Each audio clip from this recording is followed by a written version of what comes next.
So what is a self-referential structure? You can find the definition given on the board. You can pause the video and copy it down. So what I'll do is I'll explain it with the help of an example. You can read it yourself. It's pretty obvious. So let's see what a self-referential structure looks like. Let's have a structure called demo. Has one integer member, one floating point member, and it has a pointer. Let's say it has a pointer called PTR, and the type of the pointer is the same as the structure of which PTR is a member.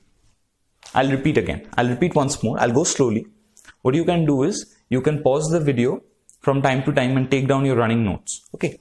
See, I'm defining a structure. The name of the structure is demo. It has one integer member, one floating point member, and it has a member which is a pointer. The name of the member is PTR. The name of the member is PTR. It is a pointer, and the type of the pointer is the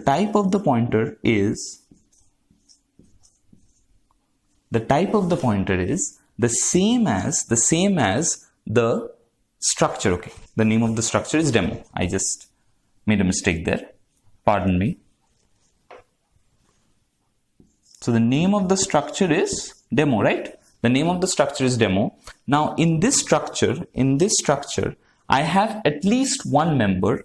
Which is PTR, which is a pointer to the structure itself. See, PTR is a pointer to struct demo. And what is the name of the structure of which PTR is a member?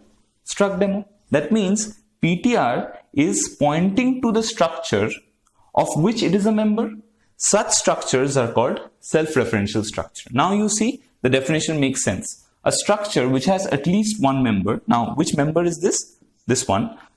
It should have at least one member. That means you can have multiple pointers as well, which are pointing to the structure itself. You can have multiple pointers. But for a structure to be a self-referential structure, you need at least one such member. So a structure which is at least one member, which is a pointer to itself. So PTR is a pointer to struct demo, and struct demo happens to be the structure of which PTR is a member.